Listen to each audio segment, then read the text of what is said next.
నమస్కారం. మనీ మ్యాప్‌లో మాట్లాడుతున్నందుకు చాలా సంతోషంగా ఉంది. ఇవాళ శనివారం నేను క్వెషన్స్‌కి బదులు చెప్పేస్తున్నా. నమస్కారం. అందరికి నమస్కారం. నమస్కారం. ఈ వారం మార్కెట్ చూసావంటే జలప్నెస్‌తో పెరిగినట్టు అనిపించింది. చూసావంటే పోర్ట్‌ఫోలియో కొంచెం గ్రీన్‌లో చాలా అరహర అనిపించింది. పోర్ట్‌ఫోలియో కొంచెం గ్రీన్‌లోకి వచ్చేసినట్టుగా అలాగా. అనిపిస్తుంది. ఏంటయిందంటే ఇవి కొట్టి అవార్డ్ అయిపోయింది సార్. 100 పాయింట్లు పెరిగిందంటే అంటే మీరు పాజిటివ్ అని అనుకుంటున్నారు. అలాగని పెద్ద పాజిటివ్ ఏట్లేదు. ప్రపంచం మార్కెట్ చాలా దిగ్గుంది. మీరు ఫ్రైడే నైట్ ఈవినింగ్ అని చూసారంటే రూపాయి 95 దాటిపోయింది. అలాగంటే ఏంటంటే $70 బిలియన్ అలౌ చేసి 95 బెటర్. ఓకే. ఇప్పుడేంటంటే ఇప్పుడే క్రూడ్ ఆయిల్ ఏమో 65 ఉన్నప్పుడు నేను చెప్పడం అది ప్రధానమంత్రి చెప్పారు గోల్డ్‌ని రద్దు చేసేసామని. ఒక వెండి అంతా రిపోర్ట్ చేసిన తర్వాత దానివల్ల 95 కంటిన్యూ అవ్వలేదు. మీరు చూసానంటే పాల్ చూసారంటే సిల్వర్‌లో రూ. 91.95 సార్. అండ్ 3 సడెన్‌గా మెడలో రూ. 3 పడింది. ముందు 99.25 ఒక రూ. 3 ముందు పడింది. అది 97 వరకు వెళ్ళింది సార్. 3 మాసంలోనే $40 బిలియన్ సెలవు చేశారు. నా నా 40 బిలియన్ 36,000 కోట్లు ఎవరి డబ్బులు? ఓకే. మీరు ఎఫ్ఐఎస్ చూసారా మీ దగ్గర బాగుపడింది. స్టాక్ తీసుకున్న డబ్బు మీరు అమ్మేసారంటే ఇవ్వాల్సిందే కదా! ఇక మీద దానం లేదని చెప్పాలా? సార్ అలాగవుతే రేగినప్పుడేమో మనం ఏం చేస్తాం? మనం డాలర్ అమ్ముతుంటారంటే అవలి మళ్ళీ డాలర్ కొంటా రూపాయలని. అన్నం ఓకే సార్. ఏమైనా ఇస్తారు. ఉంచాలి కదా! ఉంచారు కదా! మొక్కి కూర్చోమంటే ఉంచారు కదా! ఆడ 800 బిలియన్ చాలు the big man ఇంకా. 500, 600 బిలియన్ రిజర్వ్ ఉంది కదా! ఫాదర్ బోల్డ్ అమ్మేసిన మా దగ్గర 800 బిలియన్ స్టాక్ ఉంది. అక్కడ అమ్ముతున్న బదులు మీరు ఇస్తూనే ఉండాలి. Okay sir. 8 విదిన్ షాప్ అమ్మేసిన పైనకెళ్తున్నాను. అలాగని సిట్యుయేషన్ వచ్చిందండి. వర్స్ట్ కేస్ గురించి అడుగుతున్నాను సార్. ఓకే. దానివల్లనే రూపాయి 120 లక్షం. ఆ సెన్స్‌కో గురించి అడుగుతున్నాను సార్. ఇప్పుడు $800 బిలియన్ అమ్మేసి వెళ్తాం. నాకెన్నాళ్ళు అమ్ముతాం అంటే ఒక్క రోజులో అమ్మరాదు. ఒకే రోజులో 500 అమ్మేసారంటే బాగానే ఉండదు. అలా పొద్దున్న తమ్ముతారు. అదేనండి. ఇప్పుడు తెలుసుకోవడం జరుగుతున్నాను సార్. $200 బిలియన్ చేతన ఉంచండి. ఇండియన్ ఎకానమీ ఎలా ఉంది? ఇప్పుడు ఇండియన్ ఎకానమీ చాలా కష్టంలో ఉంటుందని ఆల్రెడీ గోల్డ్ ఇంపోర్ట్స్ అని డబ్బులు లేవు. వెండి ఇంపోర్ట్స్ అని డబ్బులు లేవు. రైట్‌గానే బాగుతున్నది. 90కి వచ్చిన సిట్యుయేషన్ భయమొస్తుంది.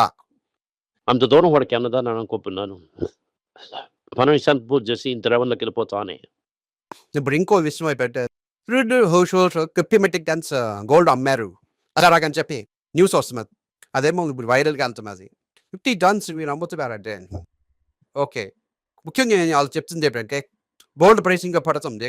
గోల్డ్ ప్రైస్ ఇంకా పడుతుంది అని చెప్పి గోల్డ్‌ని అమ్మేస్తారు. అలాగని న్యూస్ చూపెడుతున్నారు. Profit booking. మీరు వెళ్ళి మ్యాపురం, ముత్తూట్, సుమోటం ఇలాంటి ఉన్న కంపెనీస్ అని గోల్డ్ కంపెనీస్ చూడండి. అలాగే పబ్లిక్ సెక్టర్ బ్యాంకు తీసుకోండి. ప్రైవేట్ సెక్టర్ బ్యాంక్ ఏమో చూడండి.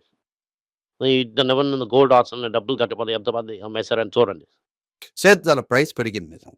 అలాగంటే అర్థం ఏంటి? గోల్డ్ అమ్ముతున్నారు ఆక్షన్‌లో. మొత్తం చూసామంటే 50 టన్స్‌లోని ఎంతమంది అనుకోని అమ్మారు. ఎంతమందేమో తప్పు చేసి అమ్మారని మీకు తెలుస్తుంది. ఒక దారం వచ్చిన రజనీ భూమిలో డైలాగ్ చెప్తారు. ఒక లెక్కని సబ్స్క్రైబ్ చేసినప్పుడు లెక్క కరెక్ట్‌గా లేవు. ఆ లెక్కను కూడా చూడండి కరెక్ట్‌గా వస్తుంది. ఓకే. గోల్డ్ అమ్ముతున్నారు. నేను చూసాను. ఒక 3.5% పెరిగింది. ఇప్పుడు అర్థం చేసుకొని నేను కరెక్ట్ అని తెలుసుకోవాలి సార్. గోల్డ్ ఓపెన్ తాకబెట్టాడు. ఫైనల్ గివెన్ పడతా అంటే గోల్డ్ వాల్యూకి 8 సొలం ఇస్తారు. లాభం మిగిలిందంటే 5,000 పడబో తూత్కే. చిన్నగా ఇచ్చేస్తారు 8 కొలంటి. ప్లస్ ఇంట్రెస్ట్ ఇస్తారు. ఫస్ట్ ప్రిన్సిపల్ తీసుకుంటారు. మిగతా డబ్బులు ఇచ్చేస్తారు. ఆక్షన్‌లో ఏ రేట్ పోతుందని ముందే డిసైడ్ చేస్తుంది. అది చెప్తున్నా. ఇంత లాభం వల్ల రీసెంట్ షేర్ ప్రైస్ ఏమో పెరిగింది. సినిమాలే పెరిగింది. 2 రోజులు చూసామంటే యూఎస్ ఇంట్రెస్ట్ రేట్ కస్తారన్నాను. జాబ్ నంబర్స్ వచ్చాయి వేరేలాగా వచ్చింది. ఇంట్రెస్ట్ రేట్ పెంచారు సంతోషంలో గోల్డ్ $500 పెరిగింది. మంచిదే. అసెస్ట్ అందరూ బాగా ఇంక్రీజ్ అవుతుంది. ముఖ్య లెవెల్‌లో గోల్డ్ పెరిగినా నేను ఇంకా ఎక్స్ట్రా డబ్బు ఇస్తాం. అప్పిస్తాం. అవుతుంది. అలాగని అన్నీ ఉంది. నవీన్ బాస్ ఏం చేస్తారో నాకు తెలీదు. ఇంకా 5 వీక్స్ ఉన్నది. అప్పుడే కంపెనీ ఏమో పెరిగి తగ్గి అని ఉంది. ఒక 5 నిమిషంలో నాకు తప్ప 4% ప్రాఫిట్. అవును. Okay sir fine. దాంట్లో మీది ఏంటంటే దేశంలోని ఇంట్రెస్ట్ రేట్ పెంచొచ్చు. ఇంట్రెస్ట్ రేట్ పెంచాలంటే ఈ ఎకానమీ అవ్వదు. ఈ ఎకానమీ 2 సైడ్ వెళ్తుంది. ఒకటి అమినేటెడ్ ఎకానమీ. ఒకటి సాధారణ ఎకానమీ. ఏ మేజర్ మొత్తం తీసుకోకండి. వాస్తవానికి మెటీరియల్ సప్లై చేయడానికి 30, 40 కంపెనీలు తీసేయాలి. మిగతా కంపెనీ అన్ని ఇచ్చేయలేనట్టు. సో ఇంట్రెస్ట్ రేట్ వాళ్ళు ఉంచడం వాడు. ఇండస్ట్రీకి 2 సార్లు ఇచ్చారనుకోండి అనుకోండి. ఏంటవుతుందంటే డెబ్ట్ ఫైల్ మార్కెట్‌ని మూవ్ చేయకముందు డజన్.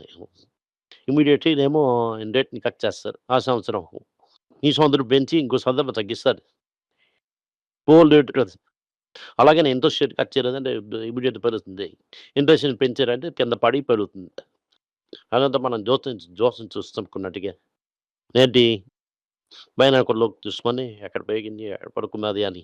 ఎవరితో తిరుగుతున్నది. అలాగని మీరు చూస్తారు. అదంతా మనకు అవసరం లేదు. Amangentలేదు చూసారు. కెవిన్ మాస్ వచ్చారు. దిగాము. దిగారు. మాకు దిగిందంటే ఇంకొంచెం తీసుకొని వెళ్ళొచ్చు. లేదంటే డోంట్ హ్యాపీ మూమెంట్స్. ఒకవేళ భయం టైము. ఓకే. పడిందంటే బాధపడకండి ఉంటారు. ఒక పడుతుందని గడపగలంటే యాక్చువల్లీ ఇప్పుడు గ్రీన్ మాస్ ఏమో కొంచెం ఇదేస్తారని నమ్మకమండి. వెయిట్ చేయండి. వాళ్ళేమో ఏజ్డ్ అనుకున్న మీరే వీడియో దాన్ని ఏజ్డ్ అని అనుకోకండి. సార్ ఏంటి సార్ మీరు చెప్తున్నట్టు ఉంది సార్. ఇక్కడ ఏంటి ప్రాబ్లమ్ అంటే వీరేమో వాళ్ళు మీరు ఇచ్చేయడం వాళ్ళ మీద. ఓకే.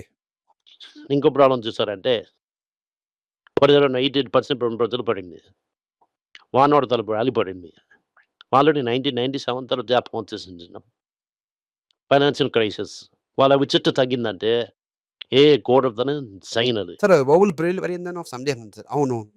బబుల్ పెరిగింది విడికైంది అనుకోండి. ఇంట్రెస్ట్ పెంచడం. అలాగే స్లైడ్ ఎలా నేను తిరుగుతున్నాను. ఆ తడిగి పెరిగిందని ఎవరు చెప్తారు. చిక్కంబి షేర్స్ అనే పదం చూసామంటే ఏ బబుల్స్ అనగా స్టేజ్ ఆఫ్ బస్లో ఉందా అని సందేహం ఉంది సార్. మనకి బస్ట్ వస్తుంది. నియర్లీ 30-40% వాల్యూ అయిపోతుంది. Sir 30-40% sir. పెద్ద పెద్ద కంపెనీస్ ఉంటాయి. గూగుల్ 380, 340 వెళ్ళిపోయింది. 340 నుంచి 170 వచ్చింది బాగా లాభం. ప్రెజెంట్ అంబ్రాయిడర్ ఇన్వెస్ట్ చేస్తున్న కొంతమందికి ఇద్దరు రాబర్ట్ బుక్ చేస్తున్నారు సార్.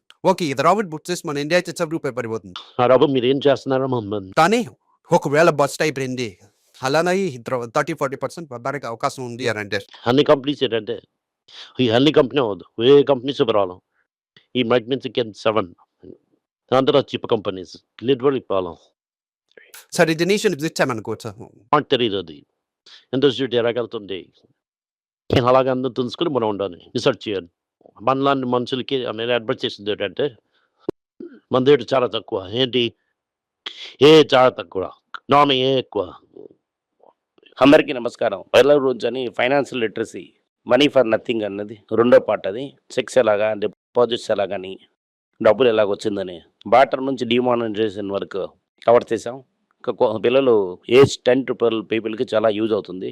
ఈ బుక్ స్పెషల్ ప్రైజ్లో ఇప్పుడు 450కి అమ్ముతున్నాం. యూజ్ చేయండి. Thank you. వెబ్ పేజ్ని సబ్స్క్రైబ్ చేయండి. వారానికి 4 ప్రీమియం ఆర్టికల్స్, ఫ్రీ ఆర్టికల్ 10 నుంచి 12 ఆర్టికల్స్ వేస్తాం. సబ్స్క్రిప్షన్ మాసంకి ఏమో 99 రూపీస్ ఉంది. ఈ చెప్పిన కాన్సెప్ట్స్ ఏమో గ్రేట్గా ఎక్స్పాండ్ చేసి చెప్తాం. మీరు చదివారంటే చాలా యూస్ఫుల్ ఉంటుంది. Thank you. నమస్కారం. పిల్లల గురించి అయినా ఒక పుస్తకం లాంచ్ చేసాం. ఇది చాలా సక్సెస్ఫుల్గా ఉంది. ఎవరికి ఆ పుస్తకం కావాలని మా టీంని ట్యాగ్ చేయండి. కింద ఉన్న నెంబర్ని వెబ్సైట్ కాంటాక్ట్ చేశారంటే మీరు ఆ పుస్తకాన్ని మీరు తీసుకోవచ్చు. ఈ పుస్తకం పిల్లల పుస్తకం అవైలబుల్గా ఉంది. మీరు వెబ్సైట్ రూకొని కొనవచ్చు. కింద ఉన్న వాట్సాప్ నెంబర్ కూడా మెసేజ్ చేయవచ్చు. Thank you. నమస్కారం. మీకు సందేహాలు ఉండి మీరు నాతో కాంటాక్ట్ చేయాలనుకుంటున్నారంటే స్క్రీన్లో కనిపిస్తున్న మెయిల్ ఐడికి మీరు మెసేజ్ చేయండి. మా తలక టీం మీకు కాంటాక్ట్ చేస్తారు.